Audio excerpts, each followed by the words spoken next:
Good morning, Ram Nation. We are back with another edition of the DNVR Rams podcast. As always, I'm your host, Justin Michael. I'm with my main man, Andre Simone. Whew. We're going to talk about that wild win over Boise State, get Dre's thoughts, kind of talk about what stood out the most. Then we're going to set the scene for a big game in Sin City for CSU, going on to take the 5-1 UNLV Rebels. And, of course, we'll wrap up with some power rankings and with picks. Dre, how's it going, man? I haven't had a chance to talk to you since that wild win over Boise State. I still can't believe it, to be honest with you. I can't either. It makes, I mean, just so wild. I can't wait to get into it. Love the new sign-off. Good morning. That makes a lot of sense for this Thursday morning show. Yeah, it makes sense, you know? Yeah, I Start love the day off right, get those Rams vibes going. I can't wait, rocking the new man. shirts, Yes, officially licensed. yes. You can get Just these drop, at baby. vdnvr.com. Go check it out. We've got a bunch of CSU merch, more to come. What a time. What a week of college football. What a week in the Mountain West. That Wyoming Air Force game was insane. It was awesome. Obviously, Friday night with CU was bananas, and that Rams game. Where's it rank, man? Where's it rank for you? I've been thinking about this a lot, and I don't think it's number one, just because I think that has to be like a game that had a little bit more The stakes were high. national relevance. Yeah, you know, 2002, some of those wins from my early childhood, but it's certainly the most significant win since the Jim McElwain era. I mean, you got to go back to that 2014 season. I think it was, No doubt about it was just absolutely wild. I guess what stands out the most to you about that game? Because I think to me, it's how many key moments where the Rams had to have the ball bounce their way or execute something. I mean, whether it's the onside kick, obviously, third down conversions, the Hail Mary catching the tip. It just seemed like every little thing that had to go CSU's way over those final 4 or 6 minutes ended up going their way. And I don't remember the last time I can say that about a CSU game. I mean, I really hope that there was some shaking of some demons in that final 6 minutes, because it really was incredible. I mean, I really, really hate to say it, but I got to be honest. I thought I gave the Rams every single chance. And at 30-10, I was like, okay, I mean, this is done. Like, I waited till the interception. I waited, till Boise scored. Like, there's truly no way right now. Like, I've seen enough from this team, and I'm running through all the disappointing plays. Still way too many penalties on the Rams side.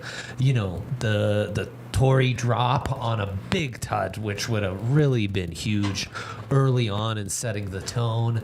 I just hated that 4th and 8 call without playing it better on 3rd and 8. It was just so many things racking up in my head.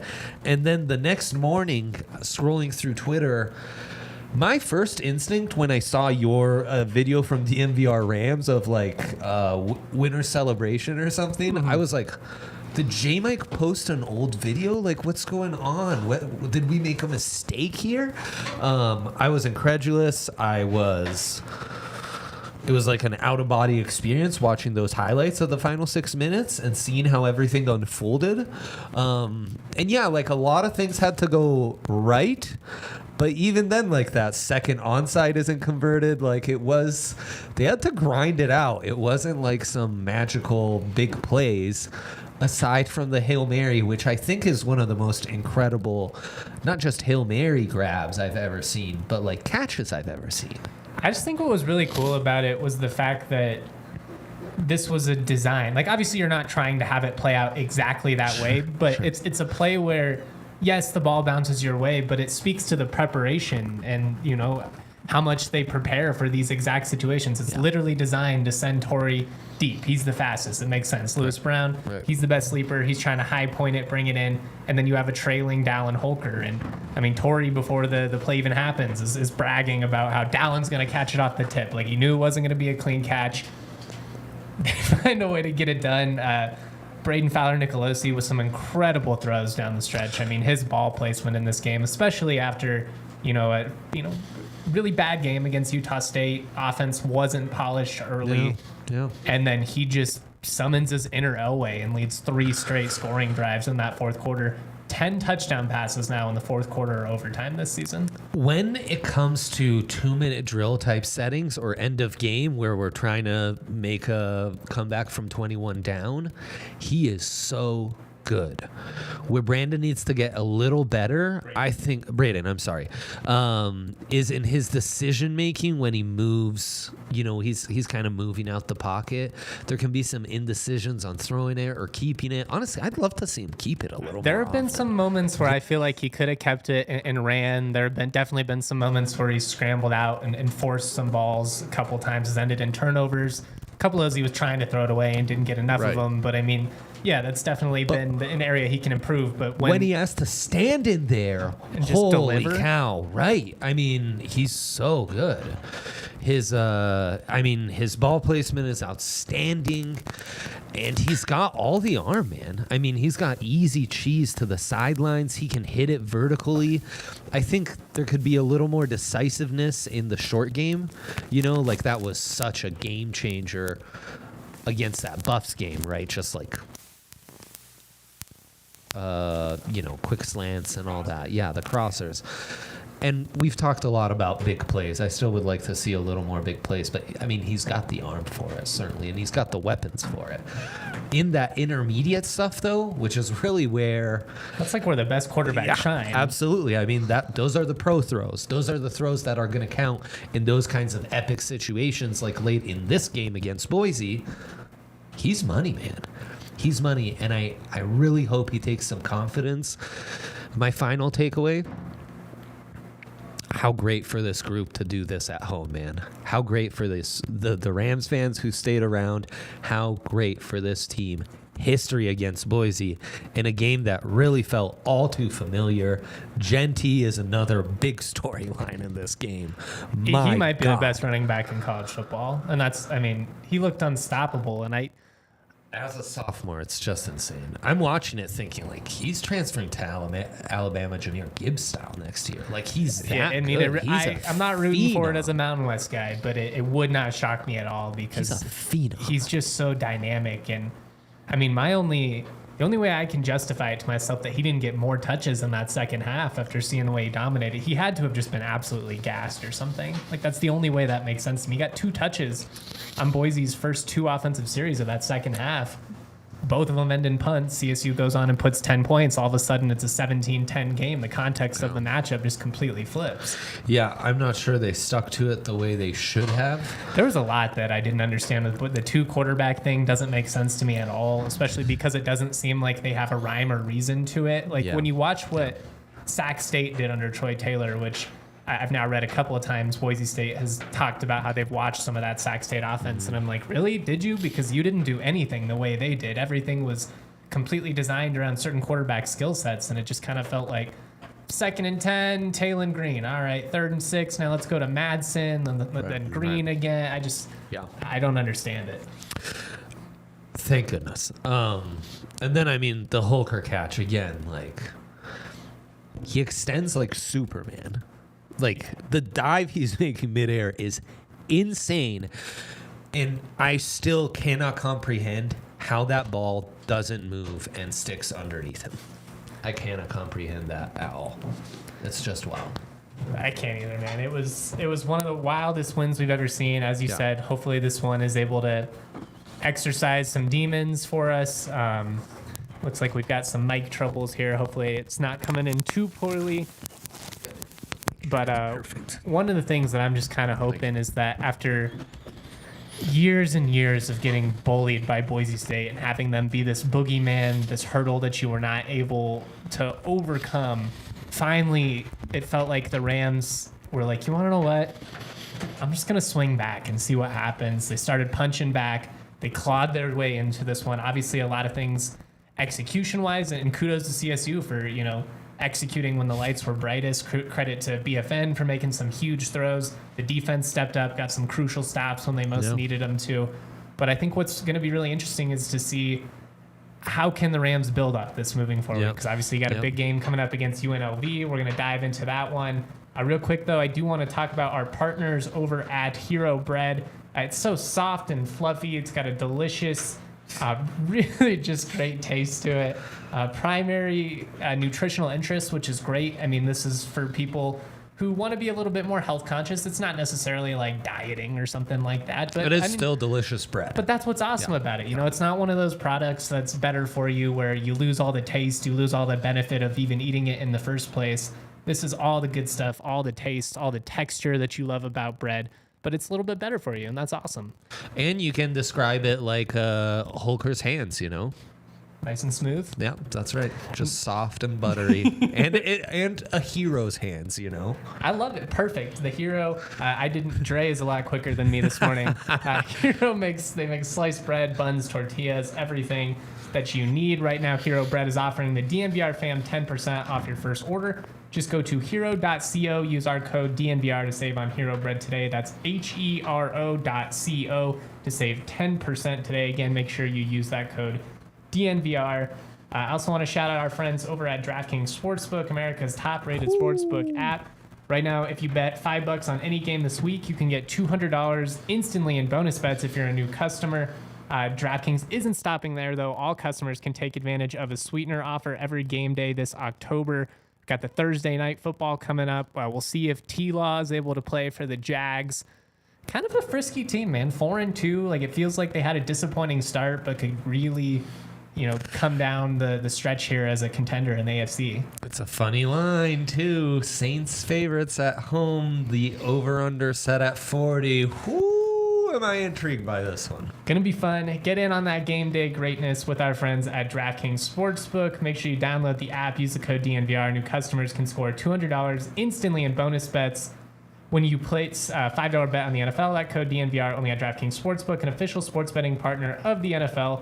The crown is yours. If you have a gambling problem, call 1-800-GAMBLER or visit www.1800gambler.net.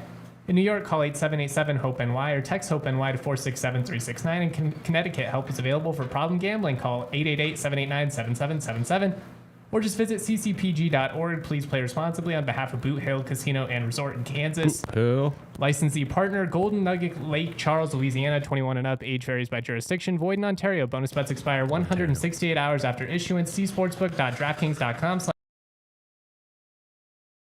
and responsible gaming resources. Bring us home, Jay. Bring us home. I like the Doug Dimmadome guy. Yeah. No, you did it. Great questions, guys. If we don't get to them right now, don't you worry. Keep them coming. We'll get to them at the end of the show. Lewis Brown looking more and more like a future wide receiver one. I'm with you, Ant. I am with you. Really Beast, solid. Jay was talking about him post-game, just how much he's grown up this season. He's had some big performances. He was great against CU. He was great in this one. Yeah. And we talked about ball placement. I mean, the throw to Tory to set up the Hail Mary was probably the best of the night. Just perfection. I'm never going to get over that. But the throw to Lewis Brown in the end zone was nice as well. Yeah. No, absolutely insane. Lewis pops off the screen. Potential is immense. I'm stoked, man. But let's get into this. Let's get into this game against UNLV. The Rams historically have had a lot of success in this matchup. They lead 17-6-1 all time. CSU currently rocking a 4-game winning streak. They haven't played since 2019, kind of crazy, which is weird. They're supposed to play in 2020, but COVID, right. COVID happened. Indeed. It's funny. I got into it a little bit on Twitter. Nothing like an argument or anything. Just going back and forth with a younger CSU fan, and very often there are times where younger CSU fans will say something about the history of the Mountain West, and me being old and having experienced it all, I'll be like, well, actually, I know that CSU UNLV has not exactly been a game over the last 20 years that has tended to matter a whole lot in the landscape of the Mountain West. Neither of these teams have had a ton of success. But I talked about before the CU game how the 2002 CU victory was a big part of my origin story as a college football guy. that's what taught me the thrill of this game, how much excitement you can get, just what it feels like to take down a rival. Conversely, the 2002 regular season finale, the Rams have an opportunity to clinch a perfect Mountain West record and just really close out what should have been, it was a great season, but should have been a historic season. Yeah. And they lose 36-33 to UNLV at home. Young 7-year-old Justin Michael watched this game by himself. I think it might actually be the first college football game that I set out to watch by myself. My dad had friends over. He was in the garage there playing darts. Why I remember this, I don't know. It sticks with you all these years later. Yeah, core memory. The Rams just got gashed, gave up 400 yards on the ground. Really, really sloppy night, and was frustrating. The following year, though, CSU goes into Vegas and wins another thriller to clinch bowl eligibility. So this is a game that at one point in time when I was coming up as a college football fan did kind of matter. It's been a long time since UNLV has been good, a really long time actually. It's the first time they've been 5-1 in 39 years. Randall Cunningham was their quarterback the last time. They're having a great season, man, and it's kind of been the theme of the Mountain West is the top dogs in the conference are not the usual top dogs. Apologies, that was my computer. Yeah, man, it's interesting. It's cool to see. I guess if you're gonna poke some holes in UNLV, it's the fact that their strength of schedule not great. They're 5-1. Their losses to Michigan, which is obviously respectable. Yep. But they don't have a win over a team with a winning record. Bryant, an FCS team at 500, is the most successful team that they have beat so far this season. I'm not trying to rain on their parade, though, because they've been dominant in these last couple of games. There were some things that stood out in the Nevada game that I think CSU can expose, and we'll kind of talk about that. But I guess just what's your reaction to UNLV being relevant? Because it's been a long time. It's a really cool story, A. B, I think the Mount West definitely benefits from having, your school in Las Vegas be good. Yeah. I think that's good for the entire conference. And yeah, they've been a fun team. They look good. They look competent. They handled business against the lower class of the Mountain West, right? In Hawaii and Nevada thus far. It is lucky that the schedule broke that way. Who was it? Is it Wyoming that's had the brutal schedule where it's they had intense. The big hitters right off the bat. So there's some scheduling luck with the 5-1. At home though, they're going to be frisky. This is going to be a re-energized fan base. And it feels like, one of those squads that maybe doesn't have the most high-end guys, but they're doing things the right way, and it's a team that will take care of business against that lower-tier squad. Yeah. Now what do they do when they need to maybe punch up a little bit talent-wise? That was really well said. Offensively, they're scoring 37.5 points a game, which is great. They're allowing about 27 points per game. Not awesome. There are some figures that do really look well for them defensively, though. They're number 5 nationally in number 20, nationally in third down D. They're number 5 in third down offense. So they're great both sides of the ball there. Huge matchup there. Huge. The Rams have been pretty good on third down offensively. Defensively, it's been up and down. It was really a struggle in that first half against Boise State. Second half, Boise State's 0-6 on third down, and that's why the game flips. Absolutely. And we've talked about it. The talent on this defense, they should be dominant on third down, right? So this is exactly the kind of opponent where you need to fix some things. Also, it sounds like Nevada or UNLV fairly disciplined. They are, and that's what's going to be interesting about them. No, they're not beating up on bad teams, but they're just executing well, and they have a 4-headed monster in the backfield. They've got 4 different guys with 35 or more carries this year. Nobody has more than 60, so it really is a pretty evenly split distribution. You look out for Jaden Thomas and Donovan Lester. Those are definitely the top 2 guys, 13 combined rushing touchdowns. A lot of it's on their O-line. They block well. They execute well. A lot of misdirection, a lot of 2-back sets out of shotgun and pistol formations. Dude, this conference. It's going to test you. And there's honestly, some fun run games in the Mountain West this year. Well, and I kind of like that and this schemes. Is the matchup you have to set up the Air Force game, because it really is going to test you Boise's and your not lane a discipline bad here. test to go into this one either, you know? It's I great, mean, yeah. with Talon Green? Talon Green, yeah. Ugh, these stupid first names just coming in. Yeah, no, they've got some skill. How are you feeling about the Rams' run defense right now? Because, you know, there's a dual-sided coin of analyzing that Genty game. Well, yeah. I don't think it's as poor as what we saw in the first half against Boise State. I think Genty really is that good. No, and I think that if you look at what they were able to do in key stretches against Middle Tennessee, against CU, and even at times against Washington State, they really didn't, you know, struggle with the run against Wazoo. Right. It was Cam Ward and him making all those big plays downfield. I think it's better than what we have seen. I do wonder if at times, because the pass rush is so aggressive that it's kind of like a all or nothing type mentality, and we're seeing them play a little bit more disciplined after they get gashed. They kind of tighten some things up. Yeah. I'd like to see them come out from the stretch in this one, really play with great discipline. Shout out to our guy Evan again, man. Another super chat. Much love, my guy. Evan. Happy Thank Thursday. Hope you are having a great day. Hope you are enjoying the pod. And, does feel though like a slightly lighter defensive front, right? More athletic. And against Boise, I think what started working was selling out, almost the old run blitz, you know, and they were daring him to throw in that second half, and Boise never really did it. And I mean, I kind of like how aggressive that defense can get in key moments, you know. I do too. That's how I would. If it's a tight game, whether you're down by a few or up by a few, I don't want to be dropping 8. Like, you know, like the secondary was better this past week. They, you know, better in coverage, forced some turnovers again, which was huge.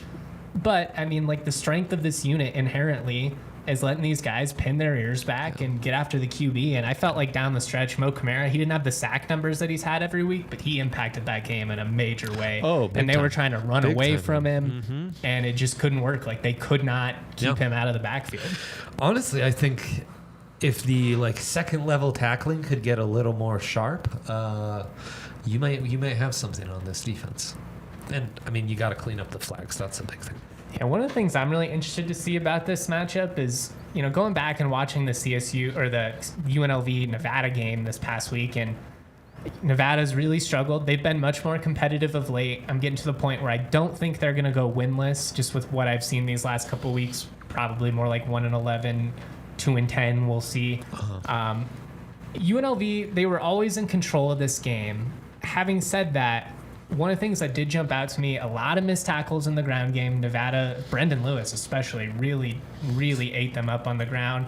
And some big chunk plays through the air as well. And when you see receivers running that open, you know, 15, 20 yards downfield, I think that's encouraging, especially, you know, with what this offense can do and the amount of weapons you have that can, you know, attack up the seam, beat them down the sideline. They got torched on a couple of go routes. Tight ends really had a lot of success. I think that's an area where if you're CSU, you're looking at and like, all right, we want to do that. And obviously you got to get that ground game going, and hopefully going to have Avery Morrow back, it sounds like. So that should be huge. That'd be huge. I was honestly kind of surprised how much they stuck to the run game, given the options they had. In the moment, it was brutal. I will say on the rewatch, I do think that they did some things in that ground game that started to wear down Boise State. It also set up what should have been an easy touchdown for Tory Horton on that play action shot that obviously he just stopped looking at the ball a little too early, started looking at the end zone. It happens. He responds in a major way down the stretch in that second half. But I do think that as good as some of these numbers are for UNLV, whether you're looking at, you know, top 20 in red zone defense and some of this stuff, they're also like 115th or something like that, estimating in, you know, total defense. They give up a lot of yards. And I think there's an opportunity to really move the ball here, as long as you don't beat yourself. Don't turn it over. Don't try and get too cute. Do what you do well. Get the ball to Dallin, get it to Tory, get that ground game going a little bit, and, you know, just let Braden do his thing. Feels like one of those where if you out-execute them, your talent will shine through, and you'll start to make the bigger plays and come out on top. And we'll get into this, obviously, with our picks at the end, but that's why I was a little surprised to see, given who UNLV has played. They're 8-point favorites in this game. That's a bigger spread than 8-point favorites. Bigger spread than CSU Boise.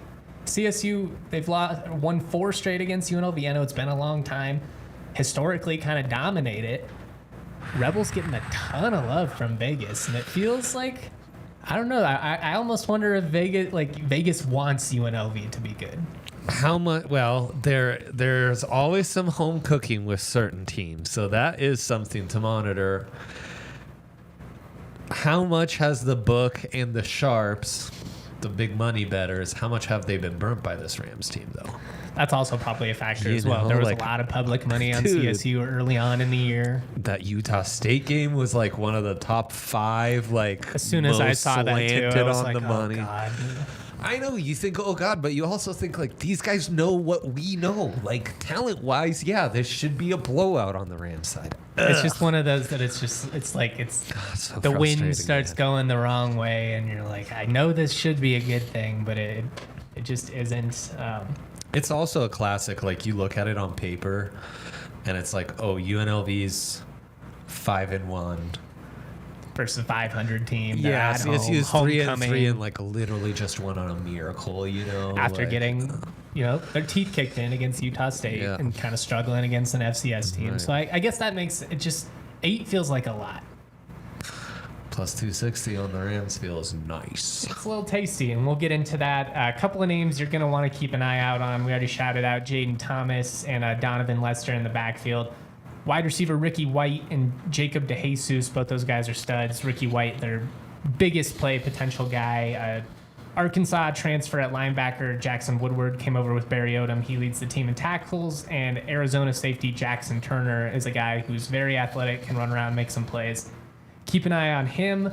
Gonna be a great matchup. It's going to be a lot of fun. A couple of keys we've already dove into mostly, so I'm not going to get too repetitive, but you got to win the turnover margin. That was a big factor this past weekend. UNLV is +9 on the season. Again, is that more about who they faced? Nevada had 2 really just brutal red zone turnovers a week ago that would have changed the context of that game drastically.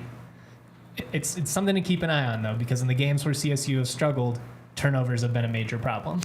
It's also BFN's biggest kryptonite right now. Yeah, I mean, it's as much good as we have seen. It's the one thing he really needs to clean down. Only 1 pick a week ago, but it very well could have been the dagger that sealed the deal. Damn straight. And the other thing is, I think maybe the biggest performance from the defense all year, Middle Tennessee, I felt like when they really took over, it showed up in the form of turnovers. Even that big forced fumble to keep it close in the first half against Wazoo. The defense needs to come up with those timely turnovers because they've got the talent, no doubt. Also got to limit the explosive plays allowed. Obviously got killed in that Utah State game. Watching UNLV, to me, it feels like they're more of a wear you down physical type team than just blow past you like Utah State did. I like that more for CSU. That feels more like Middle Tennessee. That feels more like what CU tried to do to CSU for a while before they realized that they couldn't. I like the context of that, but again, it all comes down to discipline. You can't have the missed tackles that have plagued CSU at times. Tackling early on wasn't as bad as what we saw the week before. There were some missed tackles against Gianti. He's also so good. He's so smooth with some of his cuts where I'm just like, I don't know if anyone makes that tackle, to be honest. He's built he's really good. Last one, obviously, third down is big. I mean, it was the difference in the game. It's pretty simple. Like most football games, third down, special teams, all that stuff's going to be a key. I don't know if I need to clear my throat. Take some AG1 or something. I don't know, man. It's the 4K, baby. It's true. I do want to shout out FOCO, leading manufacturer of sports entertainment merchandise with a product line that includes apparel, accessories, toys, collectibles, novelty items, and more. They have some of the best officially licensed gear for all sports and fandoms right now. It's baseball season. It's coming to an end. If you want to get, some Texas Rangers gear, some Houston Astros gear, you can do it there. Obviously, they've got some sweet bobbleheads, everything you need. They always have our back for Colorado sports, and they are going to have yours too. Get the best gear online by using the link in our description for all non-presale items. Use the promo code DNVR for 10% off your order. I also want to shout out Breck Brew. You guys know we love Breckenridge Brewery at DNVR, and that's because they have a beer for any occasion. It all comes down to their love and passion for making good beer. They've been doing it for 33 years. And they're some of the best around. I'm a big Avalanche Amber Ale guy.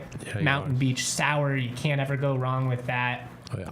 If you're at the DNVR bar, have an ice cold Breck brew. Remember, DNVR members get discounted rates at the bar. Check out the Breck Beer locator at breckbrew.com to find a brew near you. I feel fine, guys. I think... Is Yaya breathing in the mic? I think... Mike's not even connected. No, boy. Oh, Sound boy. a little stuffed up. A little bit, maybe. No, it's just the morning. Guys. It's fine. Let's get into our Mountain West power rankings. Not a ton of movement, but we did have some within the middle. Starting at number 12, we have the Nevada Wolfpack, currently rocking a 16-game losing streak, longest in the country. I feel for them. I do. That's a brutal spot. I mean, this is a team that, honestly, before they joined the Mountain West, I remember more fondly those Kaepernick years in the WAC. You have those Boise thrillers, on late night ESPN2, some of those games. To see how far they've fallen, just as a guy that likes college football in this half of the country, it's a bummer. It's brutal. But They're always like frisky for a few drives when you put them on, and like Brendan Lewis is like weirdly entertaining for a little bit. But yeah, they're rough right now, man. well, it's just it's a lot like Hawaii. Like if you only watch them for 10 to 15 minutes at a time, you're like, all right. Yeah. But if you watch like an entire half, you just start to see the deficiencies, and defensively, it's a struggle. We just got murdered, yeah. That's who we have at 11. All right. Hawaii. Shout out to Timmy Our Chang. You're guys. still our guy. We love you. Love and you, shout out to Timmy. my guy Eric in the super chat. Sign the Becky Hammond petition. Do it. I'm on it, man. I know we want the court named after her in Moby. I'm fine with that. Becky, a legend. Number 10, New Mexico. I gave them a little bit of love, and they were in it against San Jose State for a while. It was a tight game at the half, and then they just get their teeth run in that second half. I'll be honest. I should have known that was San Jose State. It's a kitchen sink game. Yeah. They played such a brutal schedule. They're still hoping to get hot at the end here and sneak into a bowl game. Could have overlooked them though. You never know. It's tough playing those games. It's tough. Yeah, it definitely is. At number 9, we're going San Diego State. They just don't impress me. How the mighty have fallen. No, they're terrible, man. They Yeah. stink. They're not very good. Number 8, we're going San Jose. Mexico, then.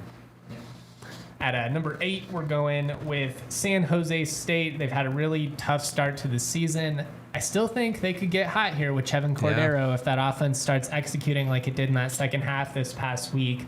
But defensively, they're a mess. Yeah, does the comeback begin here, slowly climbing back up your power rankings? Slowly but surely. We'll see. It's going to take a while to offset what we have seen. But at number 7, Boise State. They fall a couple of spots after dropping this game to CSU. I don't understand what they're doing offensively with this 2-quarterback set. Yeah. Defensively, they just don't have the playmakers in the secondary that we're used to seeing, and that was especially evident down the stretch in that game. Like CSU's DBs, as much as the Rams have struggled this past season, I thought CSU's DBs looked way more athletic than Boise's. Not a game where they were tested maybe to the up-teens power with, Also good with point. the struggles from the Boise State aerial attack. But yeah, definitely. We kind of thought, hey, is Boise turning that corner? And now Mountain West. That was a big loss and kind of halting their momentum. They got a tough schedule coming up. CSU, I've got them at 6. They're up a spot from last week after pulling the victory. I still have them below Utah State at 5 just because You have Utah to. State, they had Fresno on the ropes this past week. They should have beat them. What this offense is doing from a week-to-week basis is very impressive. They're frisky, man. They've They got just some speed. playmakers. Like their receivers Yes, are sick. Like Terrell Vaughn and Jalen Royals are both extremely talented outside of Tory Horton and Ashton Jeanty. Those are probably the only other 2 that are even in the conversation for Offensive Player of the Year. They're like an old Rich Rod team. That's exactly what they're like. You know, like They're still going to lose a stupid game this year where they give up like 50 points to a 3-win team, but at the same time, they'll also probably be like an 8-win team because they can get 4 plays a game where their receiver just torches you. Credit to them. Not the season I expected them to have. They've been really awesome. The thing about Utah State is, like, I want it to be clear. I admit that I was wrong about them. They are better than I thought, but I also still like inherently believe that this is incredibly fluky under Blake Anderson. But I have like a 3-season sample size, and at this point, Dude, I just have to tip my hat to them because they keep doing it. So good for them. Absolutely. It doesn't make sense to me, but good for you, Utah State. Number 4, UNLV, 5-1, great record. They've taken care of business. Their numbers are great, but now is where we find out. Like, are you actually a top 4 team in this league, a team that's going to factor into the championship race, or are you a bowl team that by the time the end of the season rolls around, you're more like 7 or 8 in the power rankings? Right. Joey here making a point on Boise being still better than CSU. But Joey, these are power rankings. Think of them as similar to like our in-house AP rankings. After that loss, after looking at those, those 2 records, I think you have to put the Rams ahead of Boise after that week.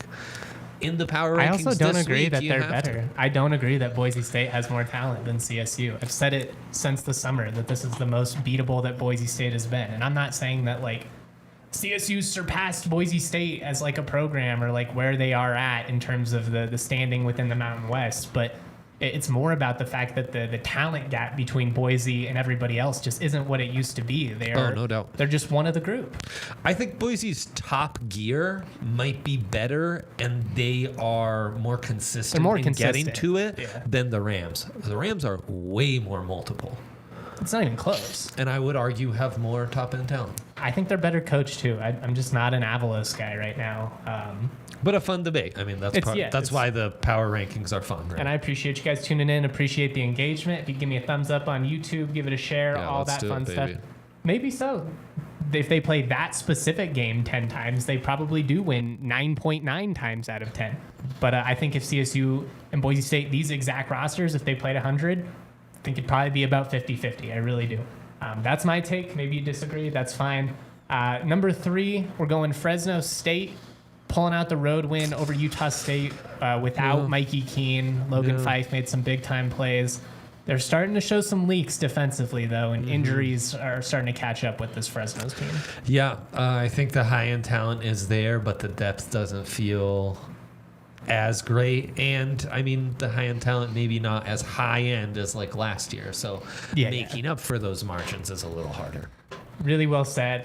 Number 2, we're going Wyoming. They had their chances against Air Force. A couple of timely turnovers really hurt them, not coming away with some points there. Yeah.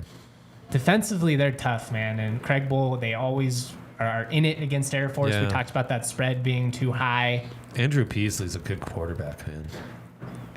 He's frisky. He does his thing, He's competitive. He's really impressive. Yeah. And I've got to eat some crow on him. He's night and day from what we've seen. I don't think my assessment of what we saw from him last year was inaccurate. I just think the growth that he has shown is really impressive. Honestly, I said football earlier, for you, right? It can be night and day from 1 year to the next. It really can. I said Terrell Vaughn and Jalen Royals, outside of GNT and Horton, the only candidates for Offensive Player of the Year. I think Peasley's got to be in there too. His numbers aren't going to be like sick. I think he's got 12 passing touchdowns, but only 2 picks. He's been really efficient, and he's made some big-time throws in tight games. Wyoming's a tough team in the trenches, too. That was a really fun game, that Air Force Wyoming one. Really fun. And obviously at the top, we've got Air Force there in the top 25, which is great to see. I love this team. I know that they're a front-range local rival against CSU. I've always had a soft spot for Air Force. They're a program that under Troy Calhoun, I like the way they do it. They do it the right way. They develop guys. They play hard. They're not scared of anyone. They always give P5 teams a tough time. And I know that they do wonky things schematically, and there are all these weird things about Air Force. I get it. But that's how they compete. They show up every single year.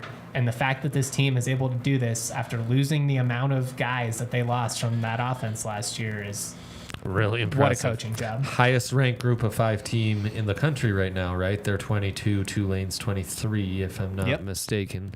And everyone else is, Power 5 school. So really impressive what they're doing. That comeback win is with Larrier out of the game too. And that's going to be the thing to keep an eye on. And potentially a big break for CSU with Air Force coming to town next week. Starting quarterback Zach Larrier. Because he adds a whole other dimension. It was crazy watching that game. They start that first offensive drive. Wyoming just scored a touchdown. First thing Air Force does is pass it, man. It's like, what are we watching? This is nuts. He's hitting everything this year. No, he's a that's baller. huge. And, the other thing you got to consider, I posted this on Twitter, and a lot of people, kind of scoffed and be like, well, if there's any team in the country where it doesn't matter where the quarterback is out, it's Air Force. Wrong. You're not right, though. One, what he has brought as a passing game has been huge because it's opened up everything. You can't just sit on that run game all day long. They always were able to get you over the top with some play action shots, but I mean, there are times he's just doing 3-step drop and burning you over the top. Like, it's nothing cute. He's just making some nice throws. The other thing, though, is ball security. Everything about this Air Force offense is based on perfect execution and timing and chemistry. And all of a sudden, I mean, you get a different guy in that backfield. It only takes one or two of those plays having miscues to really change the context of the matchup. 100%. I mean, when you can pass it that well out of that offense and how hard that offense is already to defend, it changes everything. Big matchup for them against Navy this week. What do you think about this before we get into power rankings? If CSU get to 6 wins, potential for a bowl game showdown, lower level bowl would get huge ratings, thoughts, long shot. But what if? I mean, given the ratings and the hype, I think they'd do it. Yeah, I mean, I think if both teams were 6-6, I think there's a decent chance you would see it in the LA Bowl or something like that. I honestly, especially if Air Force got a New Year's Six Bowl, you'd be pissed if you were a team like Wyoming who had like 10 wins and potentially get leapfrogged. But we see it like with the TV ratings and the fact that it would sell tickets. Like it would not shock me. I don't know if I want it or not. Like I do and I don't. That game got so chippy. Everything that happened with the month after it, there's a part of me that's kind of like, let's give it some time and we'll play the showdown in Fort Collins next year. But so close though. That's the other part of me that's so like, close, CSU should have had him. Like, let's give us another shot at him. Yep. No, I could see all sides. What's your gut? Is CSU a bowl team? I mean, this legitimately not a shot at them. It's why I talked about going into the year, why I thought they weren't a bowl team. It has nothing to do with their talent, but just the fact that this Pac-12 schedule is insane. I think they're only going to be favored in one of these games going forward. So winning 2 going forward to get that bowl eligibility, you got to steal one. I mean, I was saying the same thing about CSU, though. They were going to be dogs in Boise, UNLV, Wyoming, Air Force. You will be dogs in all 4 of those. If you want to go to a bowl, you have to steal at least one. Yep. And then win the 3 games you're favored at the end. Now, it would be nice if they could steal another one. You steal another one against UNLV, all of a sudden you got a little bit of leeway, chance of a 7-win season, maybe even an 8-win season if you get hot. That's on the table. It's going to be interesting, though. It's going to be fascinating, man. They got to get to a local bowl, college football is it's awesome, man. It's 20 years since it's been even remotely on this level. Yeah, I know. It's incredible. All right, let's get to our picks, and we'll wrap it up. The Frisco Bowl, I've seen a lot of CSU projected in the Frisco Bowl, so that could definitely happen. I'd be a fan of that. Frisco or Albuquerque, that's kind of what I'm hoping for. Let's do with our picks. Starting 10 a.m., I love the Service Academy games. Air Force, 10.5-point favorites at Navy without their starting quarterback. Navy's actually, they're throwing the ball a little bit this year, too.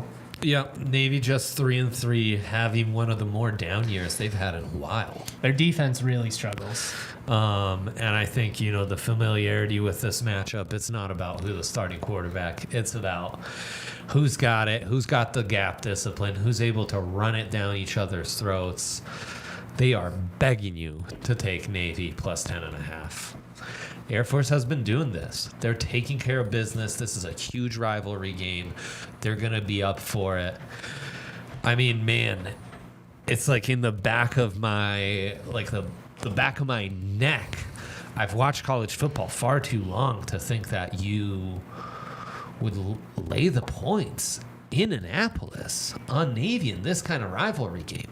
It's why you do it. The book is tempting me. Give me the Falcons. Come on, baby. I was going to say, everything about this is going to make you sick, and I think it'll be really tight for most of it, but I do think that Air Force pulls away in the end. I think that run game with Eldridge in the backfield, it's just too solid. They covered last week, even though they were down basically the entire game with their backup quarterback. Insane. It's the boa constrictor, man. It's what they do, and defensively, they're incredible, and I think that's the big difference in this matchup is the defensive talent that Air Force has versus Navy. Next one, fun one. Hawaii at New Mexico. New Mexico 1-point home dogs. This coin flip, man. Like, wherever you want to go with it, I think you could probably talk me into it. Yeah, if it's off the island, I'm going to take New Mexico. I don't love it, but I do think they're the better, more competent team. Fair. I'm going to go New Mexico at home. I'm going to take the home dogs. I like what they're doing with Dylan Hopkins. They've got a solid ground game. We'll see. CSU 8-point dogs at UNLV. We'd already talked about this spread being surprisingly large. Yeah. I'll start. Rams are going to cover, and for the second straight week, I'm going to call my shot. DraftKings pick of the week. CSU money line plus 260. Rams win this game outright. Prove that it was not a fluke last week. Got to, man. It's a huge game. And if I was putting this on the schedule even just a month ago, this was not a gotta steal one. This is a gotta have one. That said, we all know how it works. If I go against the Rams ATS, the Rams do big things. UNLV, big home favorite, raucous crowd. Give me UNLV. But you know the real deal. You know what I'll be betting on. But official pick, where my cartoon goes, what we say officially on this podcast, because if we don't say it officially, it doesn't work. Give me UNLV. Running Rebels. We're going for the reverse jinx, boys. Utah State. It's worked thus far. Can't argue the logic. San Jose State 4-point favorites Gross. What a against gross Utah game. State. Oh, I'm sorry. No, this is a more fun game. The other next one's one's brutal. disgusting. This one's so hard because it's like, do you buy that San Jose State is the team that we originally believed they could be? Utah State, are they maybe not quite as high as they've seen these past couple of weeks? Yeah. It's really interesting game. We're going to learn a lot about both of these teams, I think. Who's your pick? I am going with Utah State. I just think what we have seen from them offensively, it's so explosive. It shows up every week. You gotta love it. And that San Jose State defense has been sketch. Classic, don't stray too far from home game. You get caught up in everything that's happened, and you think, yeah, Utah State's just better. No, don't stray too far from home. Stick to your gut and your conviction that you've had for 6 months, Justin. San Jose State. That's right. San Jose State. They'll take care of business. The book making this too easy for us, I think. I like it. All right, finally, Nevada at San Diego State. SDSU 13.5-point favorites. Give me Nevada to cover. What's even the over-under on this? I mean, I would take Nevada too because San Diego State has no business. Give me the under 47.5. Oh, yeah. Yeah, for sure. How? I mean, they think it's a blowout on the San I was going to Diego say some State broken side. plays. You could see it kind of getting screwed late. I but mean, look, Nevada, you're going to hate yourself if you take Nevada by the end of this. No doubt. yeah, it's not going to be a fun watch. Maybe just bet it and just ignore it and hope it goes your way. But the under feels, in a gross game like this, the under 47.5, which is a solid number, feels good. Who are you taking officially, though? No, Nevada. Nevada. All right. Nevada. Thank you for tuning in. Make sure you check out our sweet gear at thednvr.com, baby. Appreciate the other everybody. custom flag one is beautiful too. They're so great, man. What a season. What a season. Great year in the Mountain West. Great year for the Rams. Love doing this. Thank you all for tuning in. Didn't mean to take over your sign off. You do the sign off. No, you're good, man. Like Dre said, love doing this. Love all of you. Thank you for tuning in. I think it's going to be a really fun game Saturday night. I think we're going to find out a lot about this Rams team. I think it's an opportunity to kind of, remind some folks that this team really does have a ton of talent. So I'm excited to see how things go down the stretch. Always proud to be. Much love, y'all. Go Rams. Peace.